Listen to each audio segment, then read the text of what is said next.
एक बार मेरे कहने से इस बकरीद पे ये भुना गोश्त बनाकर देखिएगा, बहुत ही डिलीशियस बन के तैयार होता है। आपको और आपके घरवालों को ये बहुत पसंद आएगा। और जो ये स्पेशल मसाला बना के डाला है ना, इससे तो इसका टेस्ट बहुत आला हो जाता है। तो ये रेसिपी बहुत आसान है बनाना, इसको सेव कर लीजिएगा और इंशाल्लाह बकरीद आ रही है ना, तो आपने ये रेसिपी ज़रूर ट्राई करनी है और इसका फीडबैक भी मुझे कमेंट सेक्शन में ज़रूर देना है कि आपने बनाई तो ये आपको कैसी लगी। तो अस्सलाम वालेकुम एवरीवन, कैसे हैं आप सब लोग? उम्मीद करती हूँ सब खैरियत से होंगे। तो चलिए मज़ेदार सी और आसान सी भुने गोश्त की रेसिपी देख लेते हैं। तो फ्रेंड्स, ये रेसिपी मैं प्रेशर कुकर में बना रही हूँ, इससे ये रेसिपी बहुत जल्दी बन के तैयार हो जाएगी। आप चाहें तो इसको पतीली में ही बना सकते हैं, बस कुकिंग टाइम पे बढ़ जाएगा। यहाँ पे मैंने 1/3 कप के करीब तेल ले लिया था। जब ये अच्छे से गर्म हो गया ना, तो फिर मैंने इसमें एक बड़े साइज़ की प्याज को ना बारीक स्लाइस करके डाल दिया है। प्याज को हमने मीडियम फ्लेम पे थोड़ा फ्राई कर लेना है।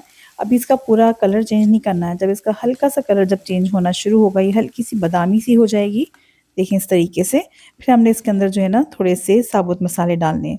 तो काली मिर्च, हरी इलायची, ज़ीरा, लौंग, जवित्री और दालचीनी मैंने डाल दी है। दालचीनी के छोटे टुकड़े थे तो ये 4 से 5 डाले हैं मैंने, बड़े हों तो आपके पास बस 2 टुकड़े डालिएगा। इन सारे मसालों के साथ आपने प्याज को अच्छे से सुनहरा कर लेना है, इसको गोल्डन ब्राउन कर लेना है। और देखिए जब प्याज पे जब प्यारा सा कलर आ गया ना, तो मैं इसको निकाल के रख लूँगी अलग प्लेट में। तो सारा जो खड़ा मसाला डाला था ना, वो भी हम सारा निकाल लेंगे और प्याज भी निकाल के एक प्लेट में रख लेंगे। जब ये ठंडा हो जाएगा ना, तब हम इसको पीसेंगे। तो मैं आपको बताऊँगी आपने इसको कब पीसना है। पहले से प्याज पीस के नहीं रखते हैं, वरना उसका कलर ना काला हो जाता है। अब बचे हुए तेल के अंदर हम गोश्त डाल देंगे। यहाँ पे मैंने आधा किलो मटन इस्तेमाल करा है, आप चाहें तो उसको बड़े के गोश्त में भी बना सकते हैं। गोश्त के साथ मैंने यहाँ पे 1 टेबलस्पून भर के ना लहसुन अदरक का पेस्ट डाल दिया था और इसको अब मैं भून लूँगी। तो गोश्त जितना अच्छे से भुनेगा ना, उसका फ्लेवर बहुत अच्छा निकल कर आता है। तो आपने इस स्टेप को जो है ना लहसुन अदरक के साथ गोश्त को तकरीबन 7 से 8 मिनट के लिए ज़रूर भूनना है मीडियम फ्लेम पे। गोश्त से थोड़ा पानी निकलेगा, उसको भी पूरा हमें खुशक कर लेना है। जब यहाँ देखें गोश्त का कलर बहुत अच्छे से चेंज हो गया है, बिल्कुल ब्राउन हो गया है, फिर मैंने इसमें डाल दिया था टोमेटो पेस्ट 2 टेबलस्पून के करीब। आप चाहें तो इसमें फ्रेश टमाटर भी डाल सकते हैं, एक बड़े साइज़ का टमाटर को बारीक पीस के डाल दीजिए। जितना अच्छा लाल टमाटर होगा ना, उतने ही सालन का कलर अच्छा निकल कर आएगा। यहाँ मैंने टमाटर की पेस्ट को ना अच्छे से पहले गोश्त में मिक्स कर लिया है और फ्लेम को लो कर दिया था, क्योंकि अब मैं इसमें थोड़े सूखे मसाले डालने जा रही हूँ। तो मसालों में मैंने यहाँ पे 2 चम्मच धनिया पाउडर डाला है, आधा चम्मच जीरा पाउडर है, थोड़ा-सा लाल मिर्च का पाउडर डाला है, 1 टीस्पून से थोड़ा-सा कम है, ये आप अपने टेस्ट के हिसाब से एडजस्ट कीजिएगा। और रंगत बढ़ाने के लिए मैंने यहाँ पे 1 चम्मच कश्मीरी लाल मिर्च पाउडर डाला है, ये ऑप्शनल है, आप चाहें तो इसको स्किप भी कर सकते हैं। आधा चम्मच हल्दी पाउडर और 1 चम्मच नमक डाल के मैंने सब चीज़ों को बहुत अच्छे से मिक्स कर लिया है। और जैसे मैंने कहा था ना, फ्लेम को लो रखिएगा, इस तरीके से मसाले जलेंगे नहीं। अब यहाँ बिल्कुल भी पानी नहीं था और मसाले अच्छे से भुने भी नहीं थे, तो मैंने इसमें थोड़ा-सा पानी डाल दिया है और पानी डालने के बाद आपने दोबारा से सब चीज़ों को अच्छे से मिक्स करना है और अब इसको हम भून लेंगे 5 से 7 मिनट।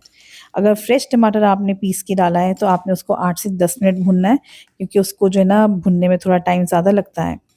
सालन की खुशबू बढ़ाने के लिए मैंने इसमें काली इलायची और 1 तेज़पात डाल दिया है। मैं ये देर से डाल रही हूँ, क्योंकि मैं पहले डालना भूल गई थी, लेकिन आपने इसको गोश्त भूनने से पहले डालना है। जब प्याज निकालेंगे ना आप, उसके बाद आपने ये दोनों चीज़ें डाल के उसके बाद गोश्त के साथ इसको भूनना है। अल्हम्दुलिल्लाह गोश्त बहुत अच्छे से भुन चुका है, आप देख सकते हैं ना माशाल्लाह रंगत कितनी प्यारी निकल कर आई है मसालों की। अब फ्लेम को मैं लो कर रही हूँ और इसके अंदर डाल रही हूँ मैं 2 चम्मच दही। दही को मैंने अच्छे से फेंट के इसमें डाला है और फ्रिज से काफ़ी देर पहले निकाल के रख दिया था, तो ये रूम टेम्परेचर पे आ गया है। अगर आप दही नहीं इस्तेमाल करना चाहते हैं, तो आपने टमाटर की जो क्वांटिटी है ना, वो थोड़ी-सी बढ़ा देनी है। और दही डाल के भी मैंने सब चीज़ों के साथ इसको अच्छे से मिक्स कर लिया है और जब दही अच्छे से मसाले में मिक्स हो गया था ना, फिर मैंने फ्लेम को दोबारा से मीडियम कर दिया था और इसको 4 से 5 मिनट के लिए और भून लिया था। तो जैसे कि फ्रेंड्स आप देख सकते हैं ना, गोश्त को जो है ना जितना हम अच्छा भूनेंगे, उतना ही मज़े का ये गोश्त का सालन बन के तैयार होगा। तो ये गोश्त की भुनाई बहुत इंपॉर्टेंट होती है। और दही देखिए अच्छे से भुन गया है, तेल वापस से सेपरेट हो गया था। फिर मैंने इसमें आधा कप के करीब पानी डाल दिया है और इसको अब हम गला लेंगे। तो आपने हाई फ्लेम पे 1 विसिल आने देनी है, उसके बाद इसको हल्की आँच पे तकरीबन 10 से 12 मिनट के लिए पका लेना है। इतनी देर में गोश्त जो है ना अच्छे से गल जाएगा।